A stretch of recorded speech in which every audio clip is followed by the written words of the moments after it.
A German shepherd was found in the ruins of an abandoned toolshed, starving, silent, and so broken no one could come near. At the shelter, he became known only as the dog who wouldn't move.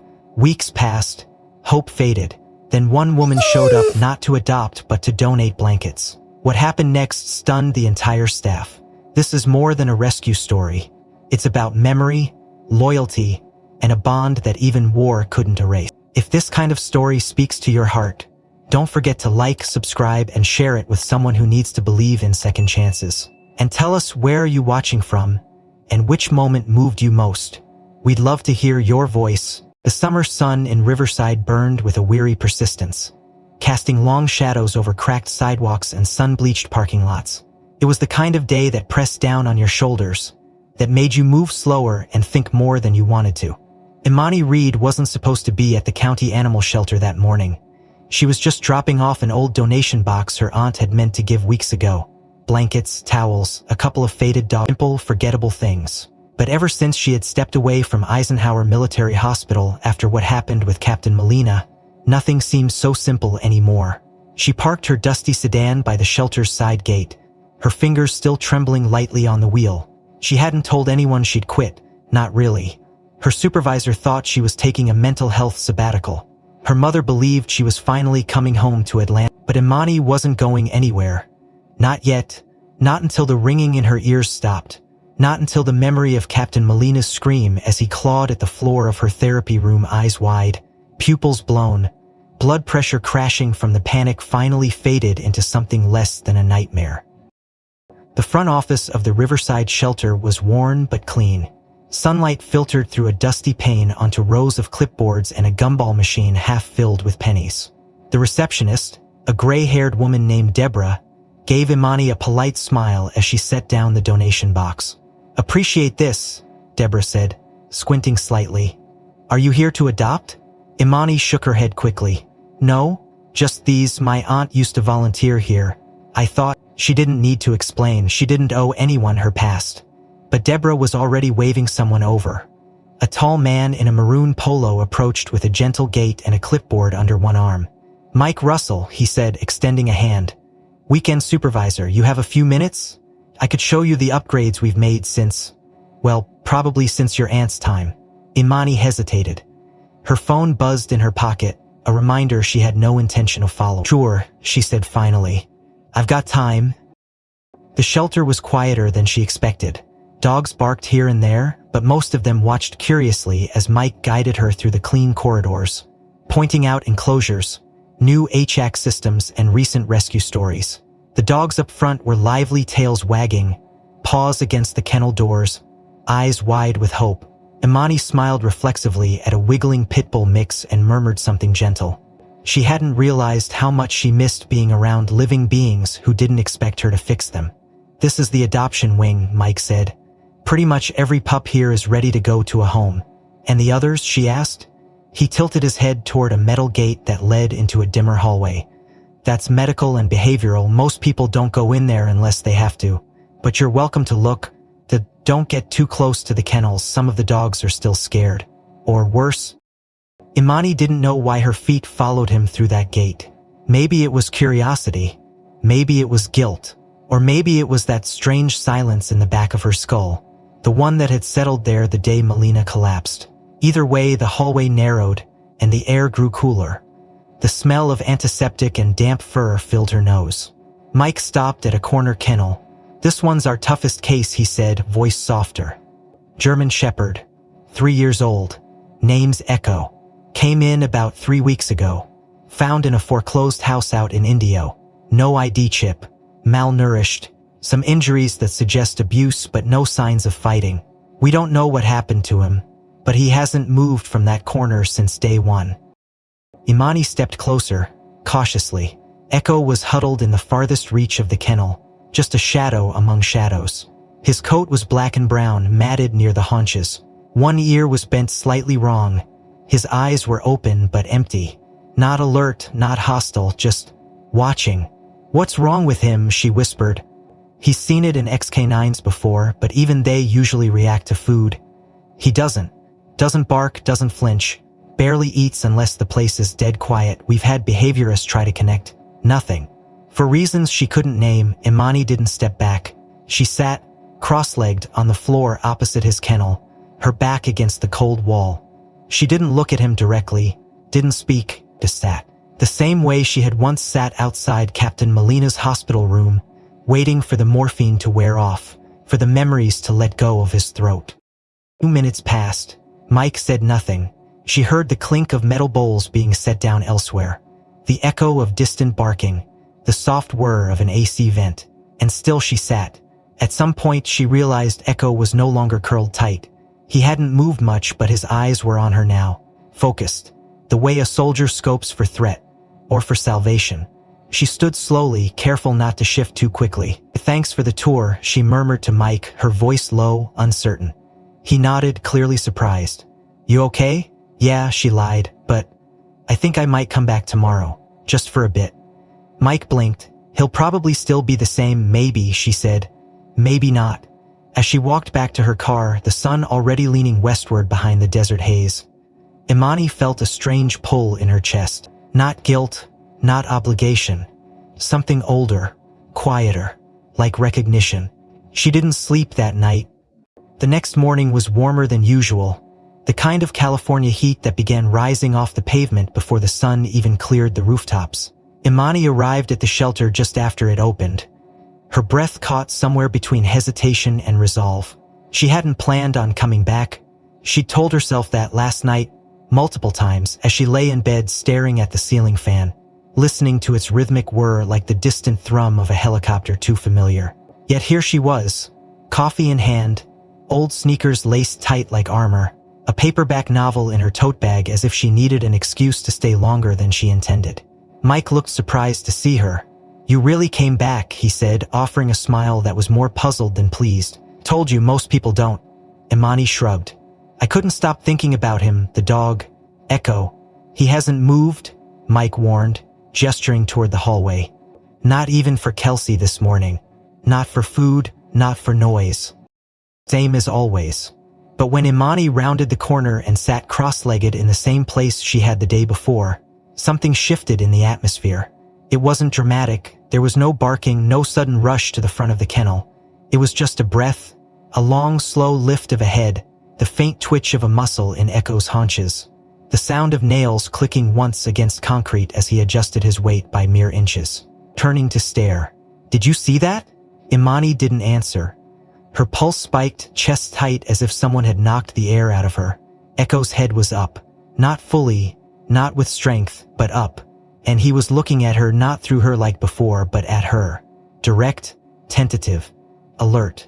His ears twitched once as if trying to decide if the silence around her was safe. "Has he ever done that?" she asked quietly. "Since he came in?" Mike shook his head. "Not one. He won't even look at the camera at night." Imani didn't move. She knew better than to speak too soon, to reach out. Her training as a therapist told her that for trauma this deep, even eye contact could be too much, too fast. Instead, she did what she had done yesterday. She simply sat. Echo kept watching her.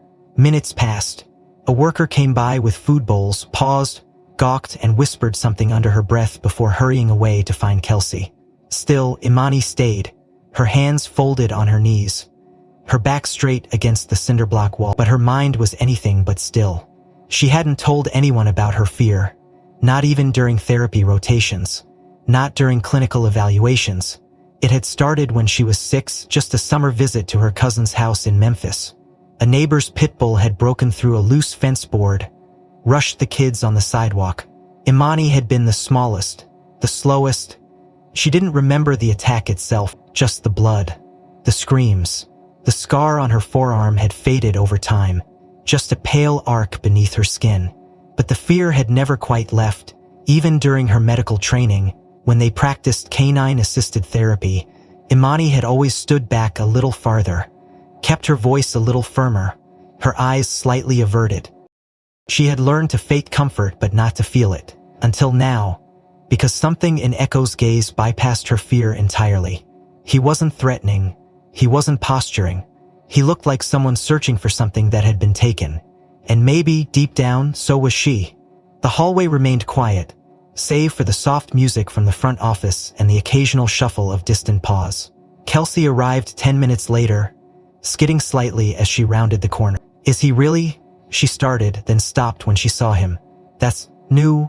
He moved his head, Mike said, as if still needing confirmation. Toward her, Kelsey crouched beside Imani, her behaviorist instincts kicking in. Posture neutral, voice calm. "Did you do anything? Speak? Gesture? Like yesterday?" Like yesterday, Kelsey pulled out her notebook, her pen already scribbling. He tried everything. Clickers, slow approach, scent cloths. And now he lifts his head for someone who's never handled dogs before?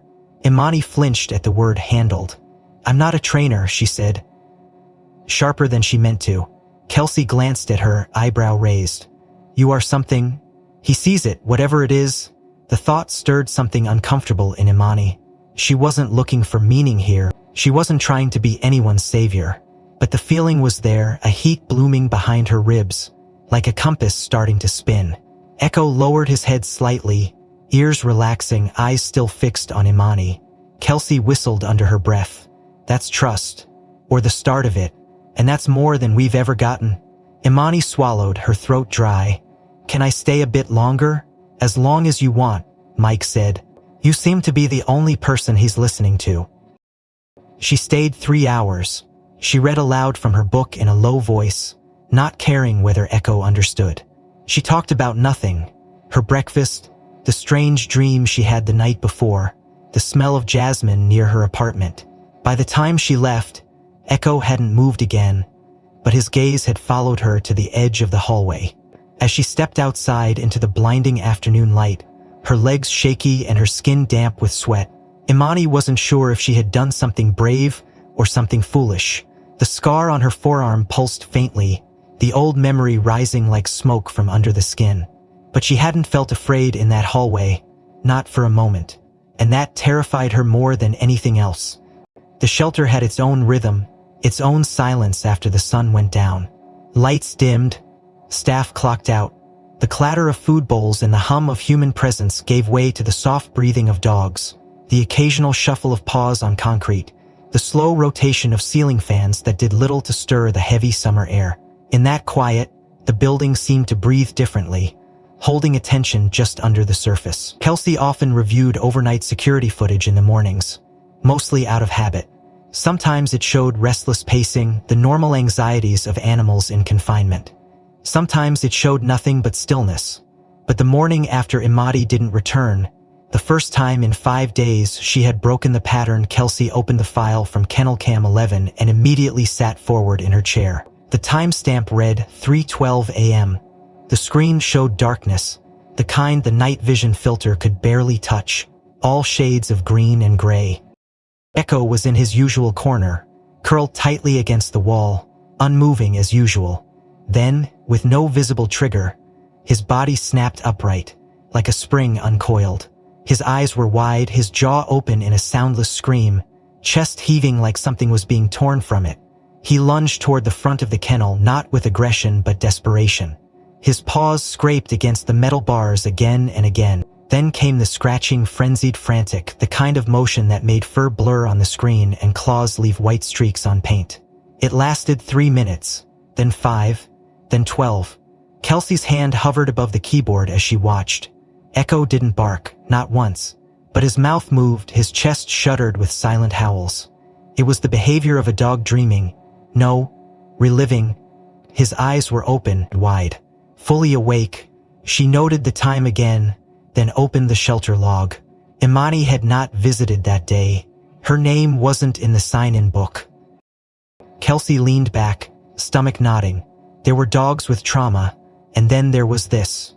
She called the vet before her coffee had cooled. Dr. Caitlin Chen, the shelter's lead veterinarian, had been monitoring Echo's physical recovery since his intake, administering fluids and wound care, treating the parasite infections that came with long-term abandonment. But this morning, at Kelsey's request, she pulled up Echo's intake photos and asked for a closer look at something they'd initially dismissed as healed trauma. The scar across Echo's chest wasn't small. It had been hidden beneath his matted fur when he arrived, noticed only during his first bath when he had lashed out briefly, not to bite, but to recoil. Now cleaned and clearly visible, the tissue was thick and raised, forming a jagged crescent just left of center, stretching down toward his sternum. "You see this pattern?" Chen said, pointing to the contour on the screen. "That's not from a simple cut or accident. This is fragmentation. Either a bullet graze or more likely shrapnel."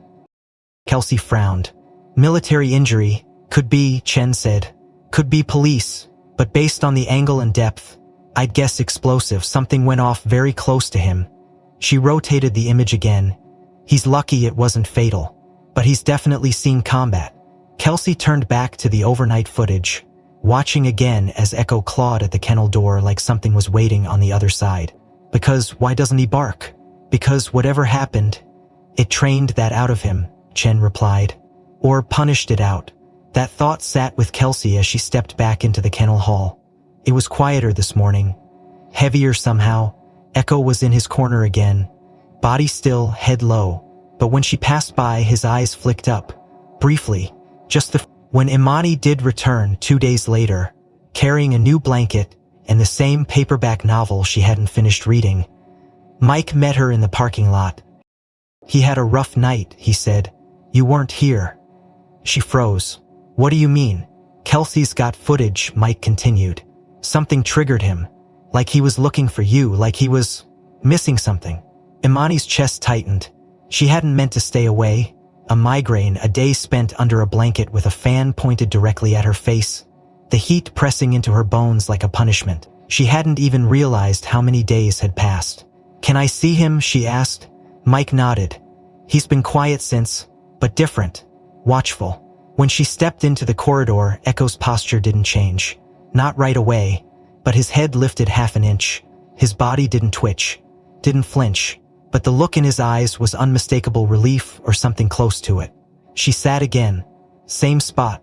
Let the silence do the work. Let the stillness speak. After a while, she began to talk. Not about Echo or dogs or trauma, but about Emmanuel, her younger brother. The one who had enlisted before she could talk him out of it. The one who used to sneak candy into her textbooks before finals and drive her to the airport without saying goodbye at the gate. He had died 6 years ago in what the army called a combat incident. The details were classified. The coffin had been closed. She hadn't even been able to see his face. She spoke quietly, not crying, just remembering. Echo didn't move, but he didn't look away. Later, as she folded the blanket and prepared to leave, she noticed something on the edge of his chest, something she hadn't seen before. She crouched lower. The fur parted slightly, revealing the edge of a scar. Her fingers hovered but didn't touch. The shape of it curved downward like a hook, like a question mark. The following week felt different, not just in the air, but in the way the days unfolded. Imani noticed it in the way Echo no longer shrank into the shadows when she entered the corridor, in the way his eyes met hers with something between recognition and hope. There was no fanfare, no tail wagging, but the quiet had changed. It was no longer the silence of fear. It had become the silence of waiting. On Wednesday morning, Imani arrived earlier than usual, the desert sun still low behind the distant ridge. She carried a canvas bag over her shoulder, one she hadn't used in years. It was faded olive green, edges frayed, the kind issued to family members of the fallen. Her fingers grazed the embroidery near the zipper, his name, stitched in dark thread, Immanuel Reed. She had found it buried in a storage bin 2 nights ago while searching for something else. Inside were old letters, a dog tag chain missing its tag, and a photograph of her and Emmanuel, taken a week before he deployed, both of them laughing, arms locked, her head resting on his shoulder. That was the last time she saw him alive, or at all. When the army delivered the news, the details were vague. Combat incident, Somalia, no remains recovered. Her mother hadn't spoken for 3 days.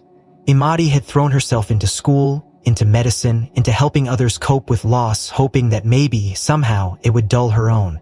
It hadn't. She sat cross-legged outside Echo's kennel like always, the bag resting beside her on the cool concrete. She said nothing at first. Just let the moment settle. The building was quiet. Mike was in the intake wing. Kelsey was prepping enrichment activities in the back. For now, it was just the two of them. Echo didn't move immediately. His head lifted slightly, nostrils flaring. Then he froze. Imani noticed the change in his posture. Not tense, not afraid, but alert, interested. He inched forward, not standing, just sliding his body across the floor with surprising grace. His eyes didn't leave the bag. His nose twitched again, deeper this time. He let out a low, curious whine, soft and confused. Imani reached over slowly and unzipped the bag. She pulled out the dog tag chain, still dull and cold, and set it on the floor between them. She didn't speak. Echo moved. It was deliberate, determined. He rose to all fours, body low, muscles taut beneath his thin frame. He approached the kennel bars with a caution that was more reverence than fear. Then he pressed his nose through the gap and sniffed the bag once, then twice. A deep inhale, a pause, another. Imani's breath caught in her throat. Echo didn't bark. He didn't growl. He lowered himself to the floor, curling his body as close to the bars as possible. Then he laid his head gently against the canvas. Not beside it, on it, as if covering it, as if protecting something sacred. Imani didn't realize she was crying until she felt the tears roll down her neck and soak into her collar. Her hand trembled as she reached toward the kennel. Not to touch him, but to rest her palm on the concrete just beyond the bar. Echo's eyes flicked to her, then back to the bag. His chest rose and fell in deep, measured breaths. This wasn't a reaction to sound or movement. Thoughtfully, Tim folded his arm. He said, "Or scent? Or something even deeper." Kelsey appeared at the end of the corridor moments later, freezing when she saw them. "What's—" her voice faltered. "Is that—" "My brother's," Imani said hoarsely. "His old bag." Kelsey stepped closer, quiet and slow, eyes locked on the shepherd.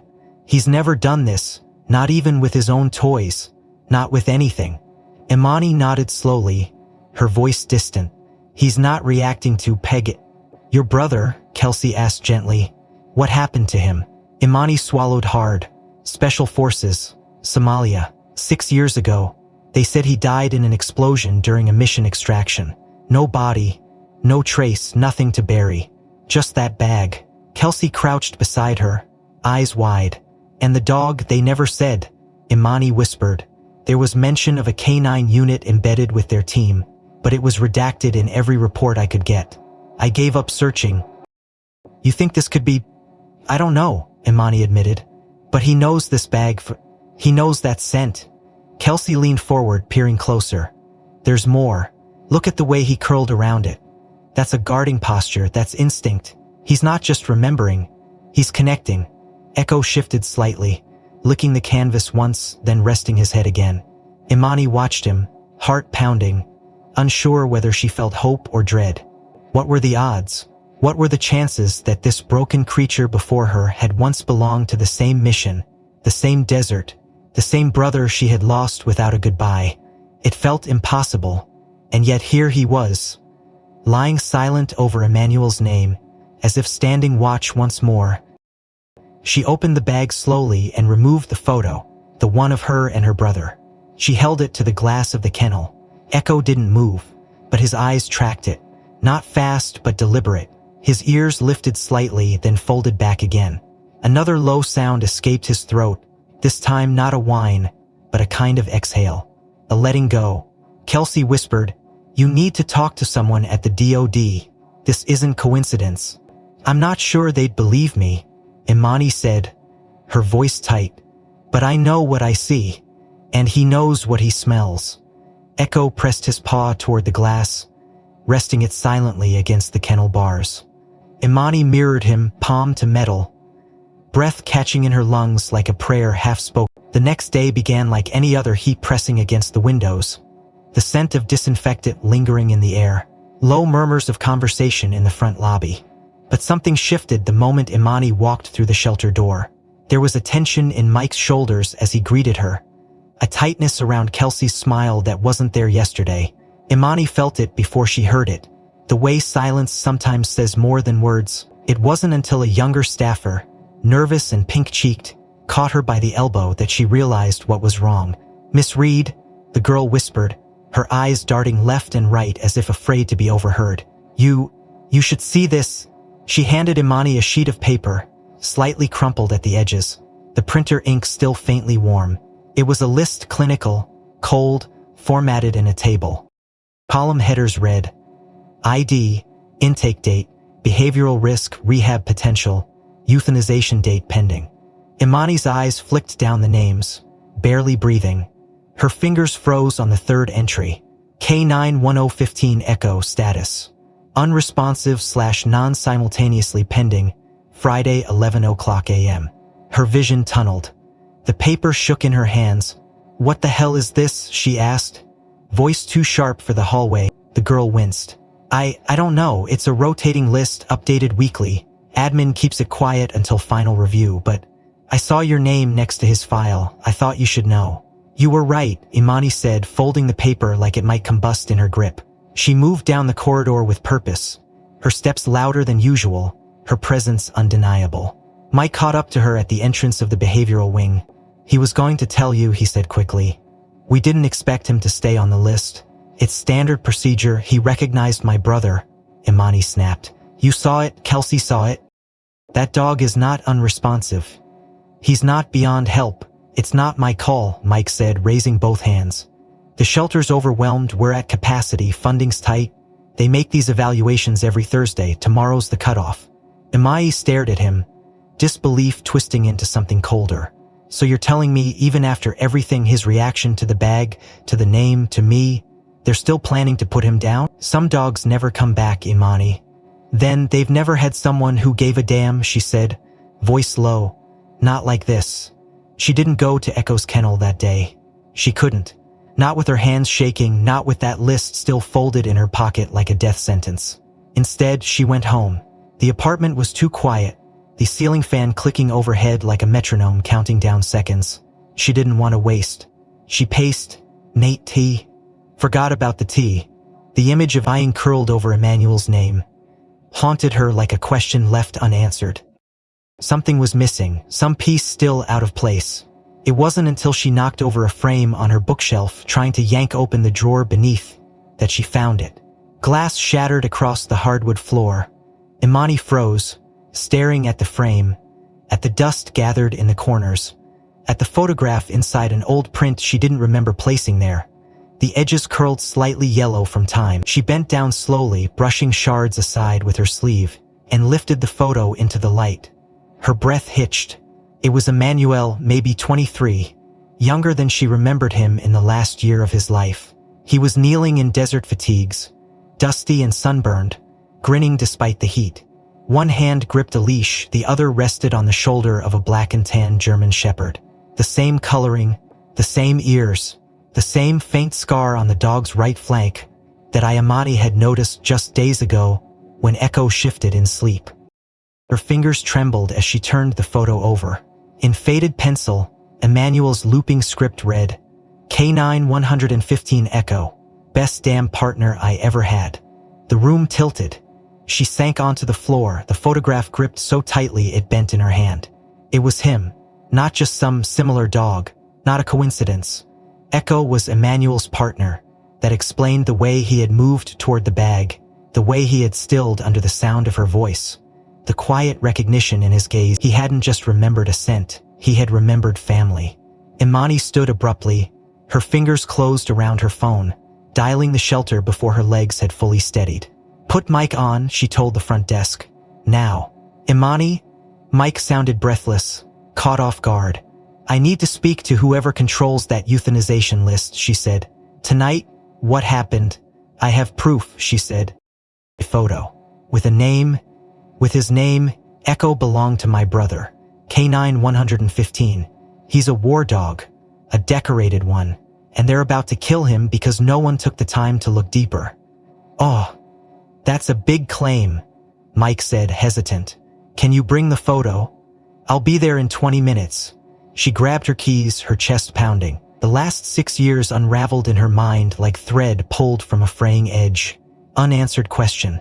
Each silent night, each dream she had where Emmanuel's voice echoed but his face never turned. Now she knew why.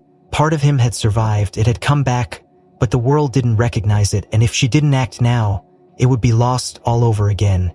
Imani sat across from the director of operations in the small administrative office tucked behind the shelter's reception area. The fluorescent lights above flickering with a quiet insistence, as if urging everything in the room to keep moving.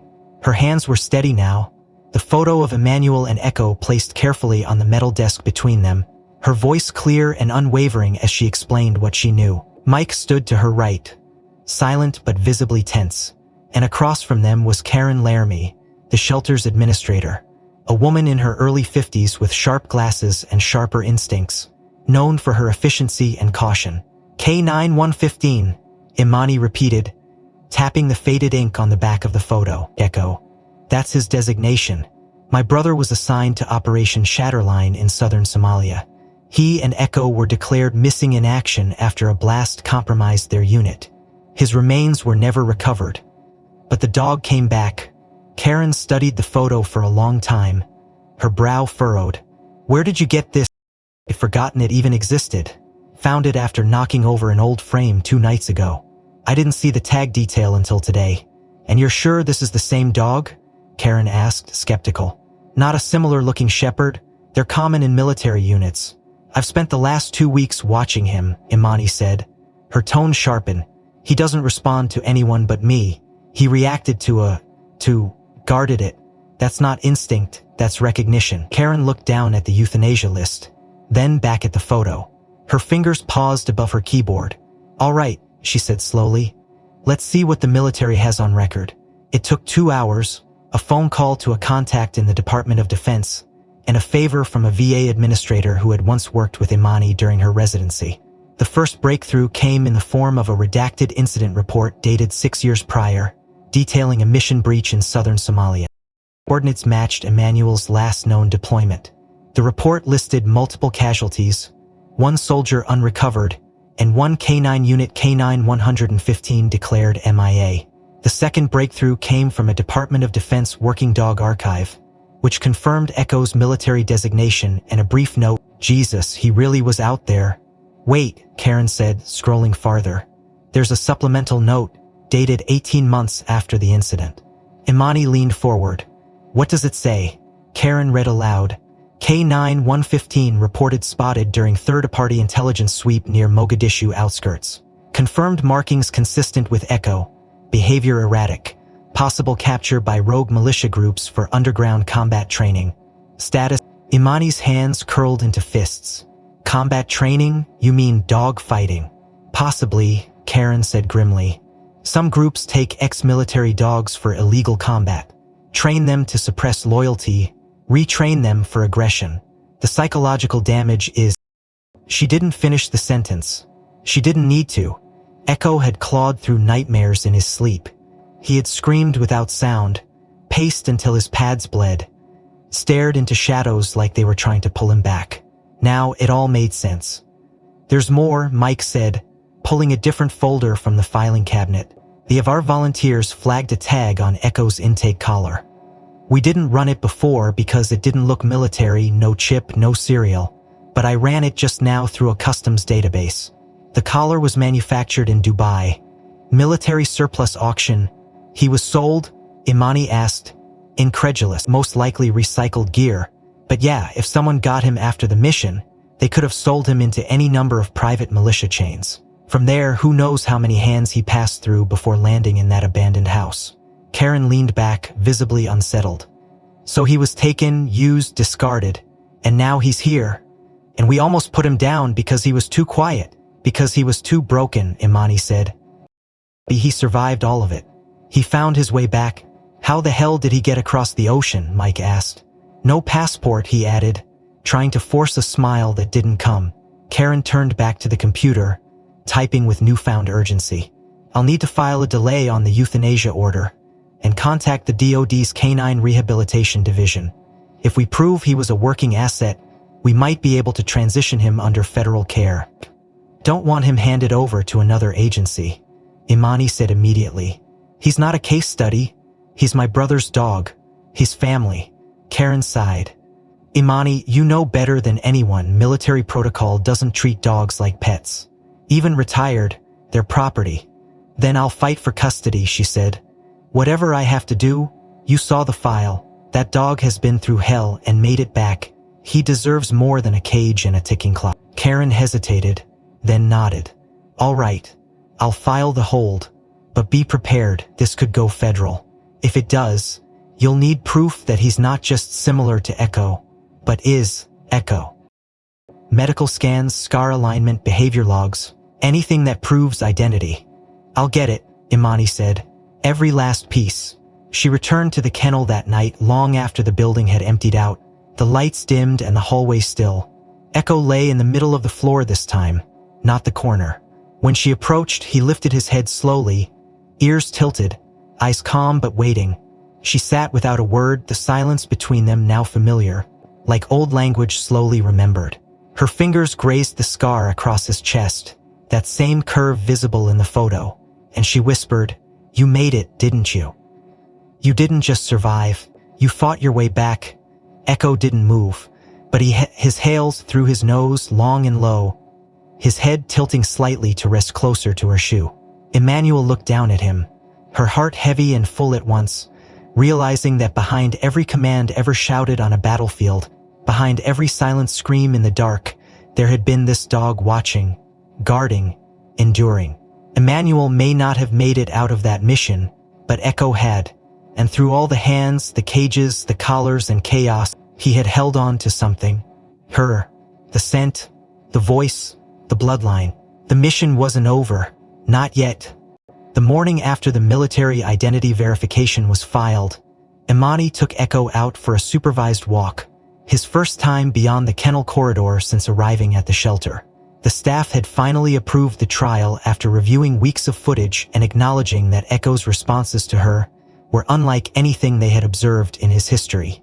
He didn't flinch under the leash when she held it. He didn't freeze at the threshold of the shelter door. He followed, slow and steady, his body low but deliberate, his eyes scanning every sound and motion like a soldier checking his perimeter. Imani walked him through the quiet park adjacent to the shelter compound, a fenced area that was typically used for socialization and recovery runs. The ground was dry from the heat wave, and the grass brittle underfoot, but Echo moved with purpose, sniffing, circling, never pulling. For the first 20 minutes, everything went smoothly. Imani spoke in low tones, sometimes just narrating her steps, sometimes whispering old stories about Emmanuel, her voice steady, her rhythm casual. But then came the siren.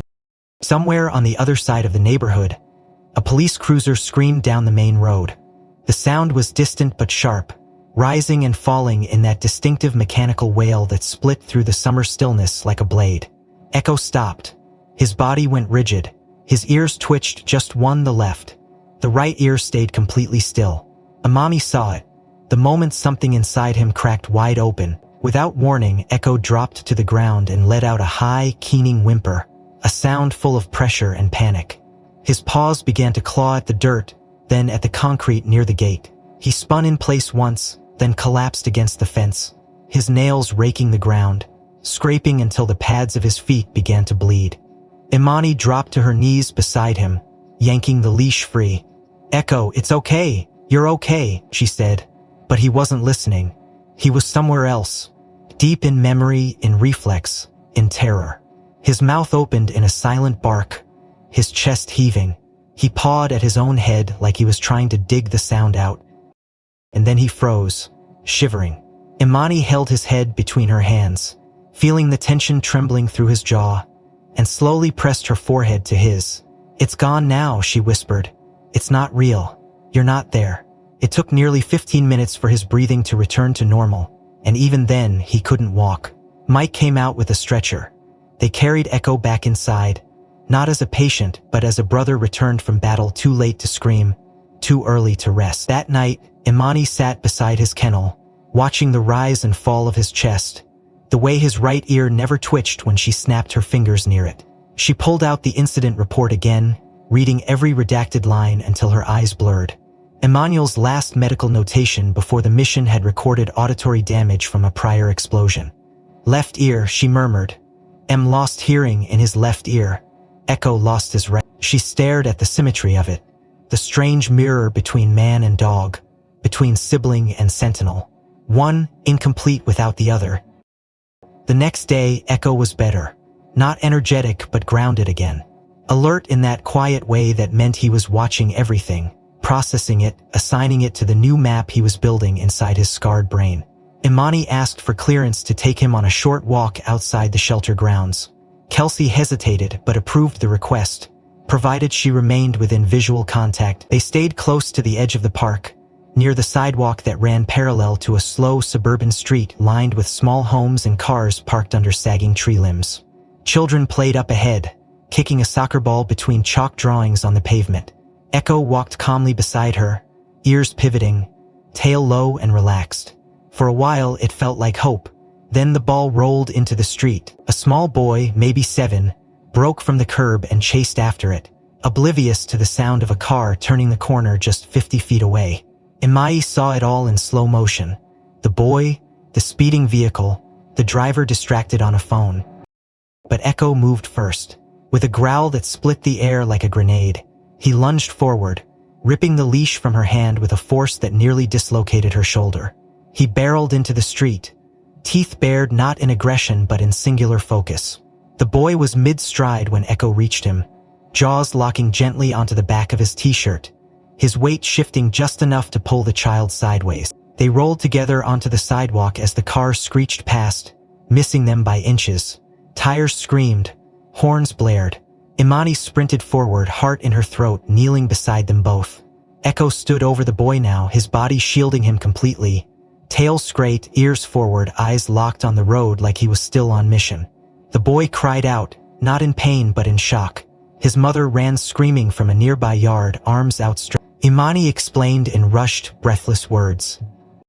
The woman dropped to her knees, hugging her son, tears streaming down her face as she whispered thank yous between sobs. Echo didn't move. Not until the danger had passed. Not until the mother stood up with the boy in her arms and backed away toward safety. Then Echo turned to Imani, eyes calm again, breath steady. His body bore no signs of strain, only the resolve of someone who had done this before. You remembered, Imani whispered. You never forgot. She wrapped her arms around his neck, her face buried in the thick fur that still carried traces of the dust and blood of another continent.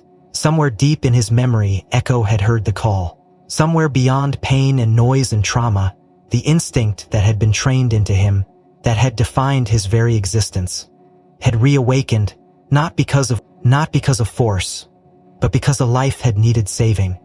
And saving lives had always been what he was made for. The decision came to Imani late one evening, while she sat alone on the floor of her apartment, Echo's head resting on her lap, both of them caught in a silence that was no longer fragile but full. She had spent the last few days cataloging every reaction, every shift in his behavior, and the pattern was clear. He wasn't just recovering, he was remembering. Each time she whispered Emmanuel's name, each time she used the military cadence her brother once practiced in the hallway at home, Echo reacted not just with recognition but with instinct. So when the idea struck her, it didn't feel like a gamble. It felt inevitable. She made the call to Fort Darnell, the now semi-retired training base in the Mojave Desert that had once served as a primary facility for advanced canine operations. It had become a quiet relic of its former self, a place for old handlers and dogs to retrain or decompress, maintained by a skeleton staff of veterans and civilian caretakers. She arranged the visit under the guise of behavioral study, bringing along Echo's partial files, the declassified military notes, and the photograph of Emmanuel kneeling beside a younger, unscarred Echo. On the drive there, Echo sat in the back seat, his body still and his gaze locked on the horizon as if he knew where they were going. The closer they got to the gates, the more alert he became, his ears pivoting, his head lifting, his breath growing deeper. When they passed the rusting sign that read Fort Darnell Canine Division, Obedience Through Loyalty, Echo let out a low, almost inaudible sound, half sigh, half growl, but not of warning. It sounded like home. Imani parked near the old hangar where they were told to check in. The base was quiet, sun-bleached and slow, a shadow of the chaos it once commanded. She opened the back door and watched as Echo stepped out, not with hesitation but with certainty. He sniffed the air once, then stood taller. His tail didn't wag, but it rose just slightly above the line of his spine, poised, controlled, ready. A handler named Buckner, an old sergeant with a grizzled face and a permanent limp, met them at the gate. "You brought the shepherd?" he asked, squinting at Echo. "The one from the Somalia list?" Imani nodded and handed over the documents. Buckner read in silence, his jaw working back and forth. K-915. Christ, thought all those dogs were done for. Barely. But he made it. Buckner nodded once. We'll take him to the east yard. That's where the drills used to run. They walked together through the compound. Echo between them, leash loose, posture tight. Every few steps he stopped to glance at a particular wall, or sniff the cracked concrete where once his paws had thundered in unison with dozens of others. When they reached the training field, a vast stretch of dry dirt surrounded by battered bleachers and old obstacle equipment, Echo stood still, completely still, like he was waiting for something to begin. Buckner turned to Imani, his eyes unreadable. Let's see what he remembers. He stepped 10 feet away, then barked one sharp word into the hot wind. Attention! Echo's body snapped upright. All four paws locked into position, head high, eyes forward, tail still. He stood like a soldier reporting for duty, like time had folded and pulled him straight from deployment into the present. Buckner stared at him for a long moment, his throat moving like he was trying to speak but couldn't.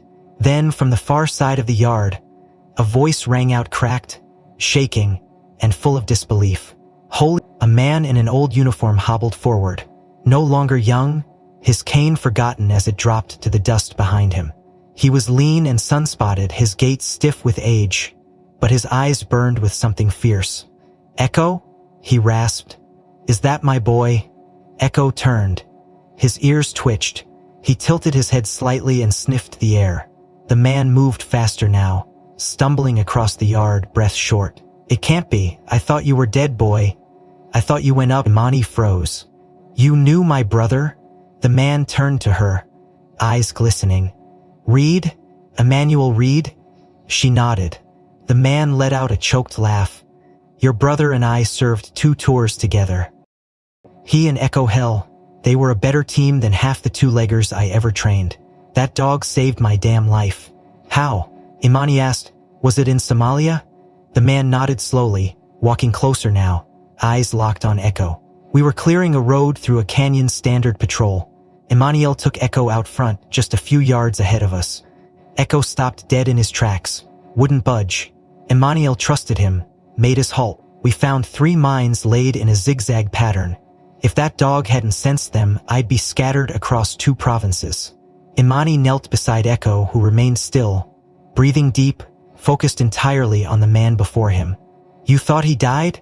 Last I saw, they were caught in the second blast, the man said. Our unit got split. When we regrouped, Emmanuel was gone. So was the dog. No body, just ashes and a crater. We assumed the worst. He reached out slowly, fingers shaking as they brushed the side of Echo's face.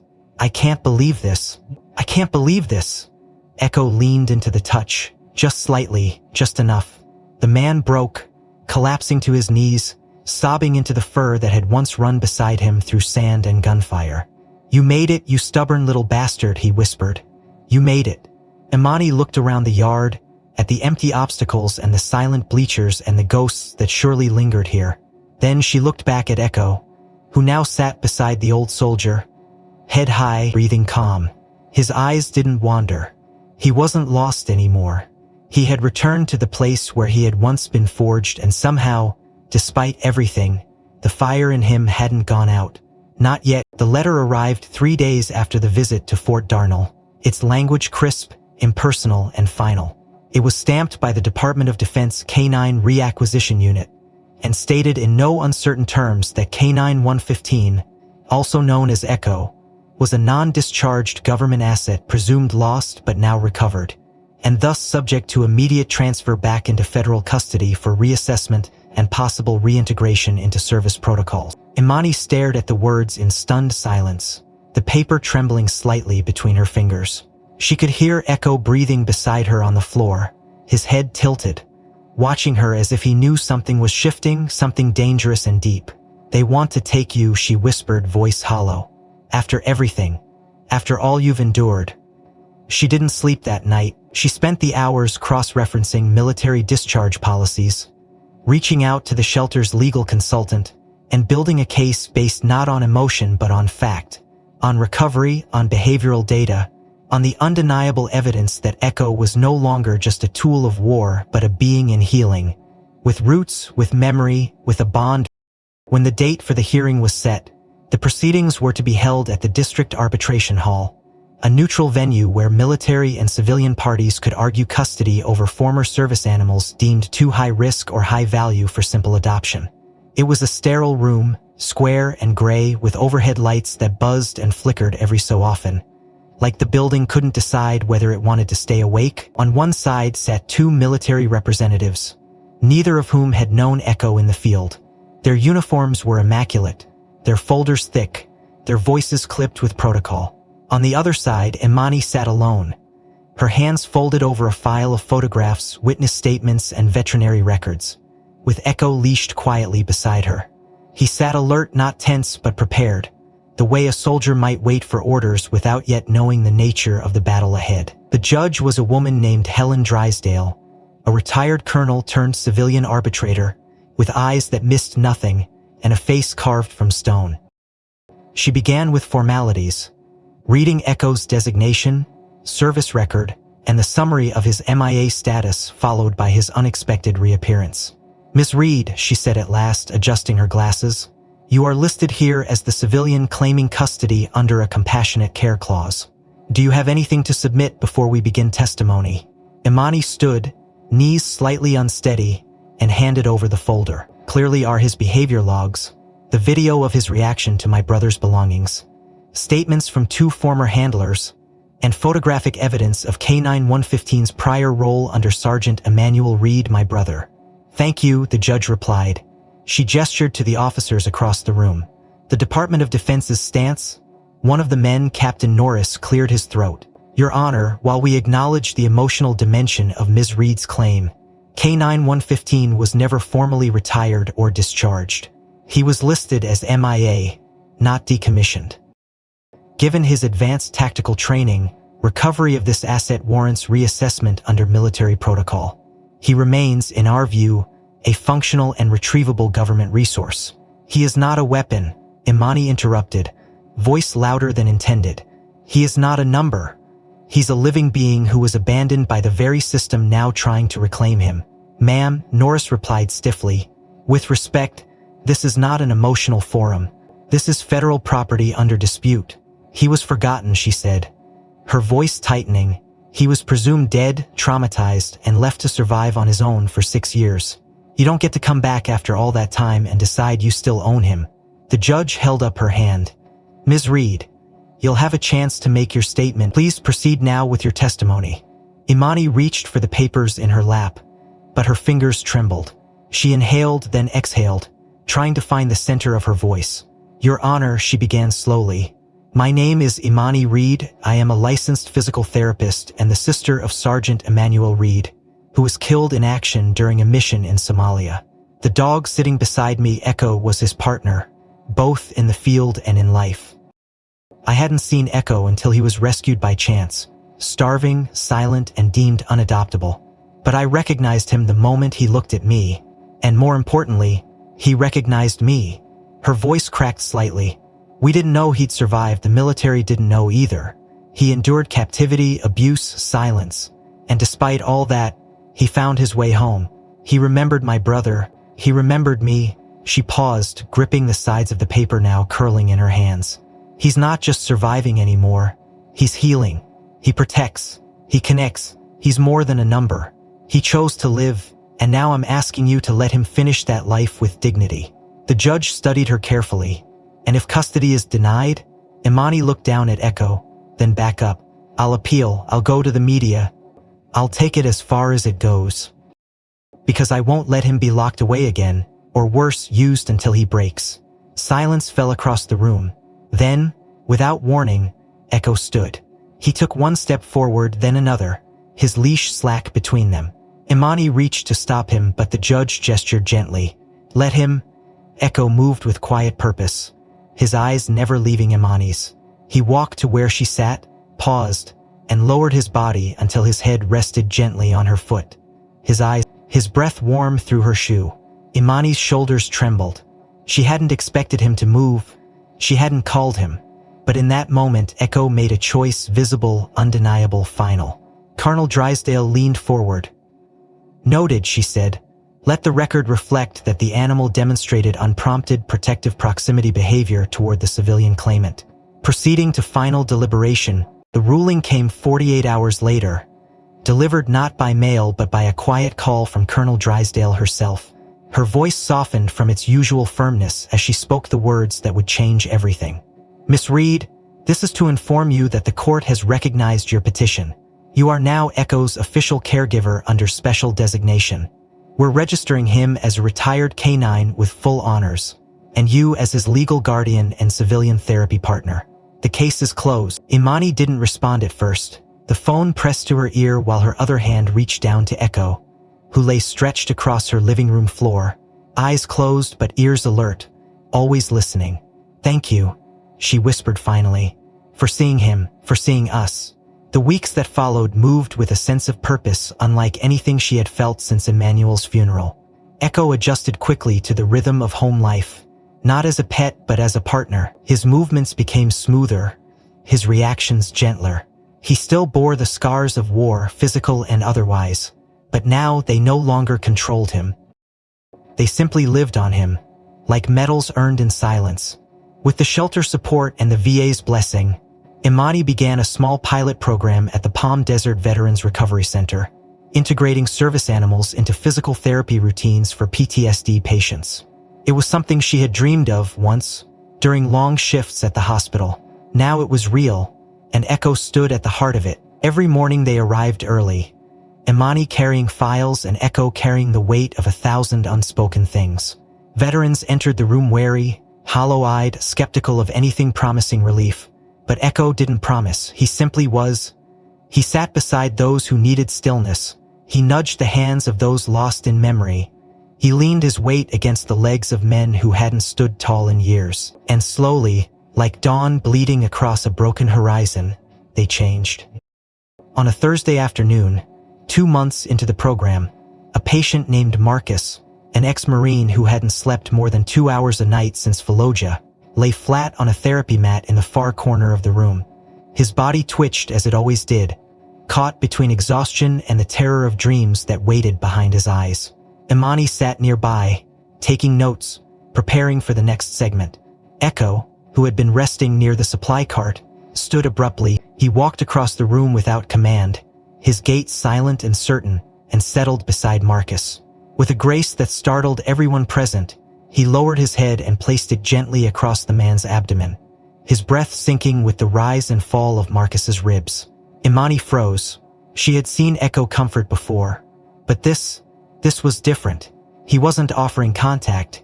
He was anchoring the man to the ground, as if holding him in place so the storm inside couldn't lift him away. Minutes passed, then 20, then an hour.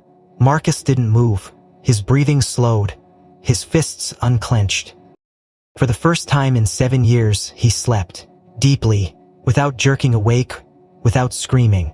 He slept for 4 full hours on that mat, Echo unmoving the entire time, his head rising and falling with the breath of another broken soul finally at peace. Imani watched from her chair, her hands shaking softly around the tablet in her lap. The fluorescent lights above cast a gentle glow across the mat, She didn't cry, not at first, not until her eyes drifted to Echo's position, and remembered something too far and too close all at once. Years ago, during a thunderstorm that tore through Atlanta like it meant to rip the sky in half, she had curled up beneath her blanket, unable to sleep, lightning flaring behind her eyelids even when shut. Emmanuel had come into her room then, not speaking, just laying beside her and resting his arm across her waist, his weight grounding her like a stone. He had said only one thing, whispered soft and sure. "I'm here. Go ahead and sleep." Now, decades later, on the other side of loss, that same comfort lived again, not in words but in a shepherd's heartbeat, steady and unbroken.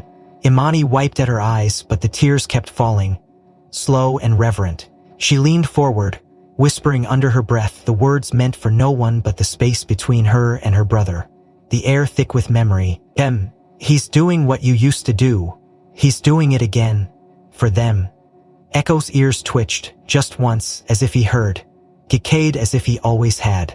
She sat there long after the session ended, watching Marcus sleep, watching Echo stay. The staff passed quietly behind her, some pausing, some smiling, all leaving her in that quiet moment of return. Outside, the sky faded to the warm hue of desert dusk, and inside, in that still, sacred space, Imani reached out and rested her hand on Echo's back, the same way she had once rested it on her brother's shoulder. "You never left," she whispered. "You just found another way to come home." Echo shifted slightly, pressed closer, and exhaled into the floor, his eyes half-lidded, his body heavy with trust. The room breathed with him, and in that shared breath, Imani felt the truth settle in her chest like a final note played on an old weathered piano. Emmanuel wasn't gone. Not really. His legacy had fur and scars and unwavering loyalty. And through that legacy, Echo had brought her back to something she thought she'd lost forever: belonging. In that room of wounded men, under the care of a wounded dog, she found it again. Not just peace, not just purpose, but presence. The kind that doesn't ask to be seen because it never truly left. The kind that whispers in thunder and walks quietly through fire. The kind that lays its head on your chest and says without speaking, "I'm still here." If this story moved you even half as much as it moved us, consider liking and subscribing so more people can discover these true tales of loyalty, healing, and the unseen bonds that bring us home. What part of Echo Imani's journey hit you the hardest? Was it the reunion, the trial, or that quiet moment when Echo simply chose? Also, where in the world are you watching from? We'd love to know. Drop a comment and let us feel your heartbeat from across the map.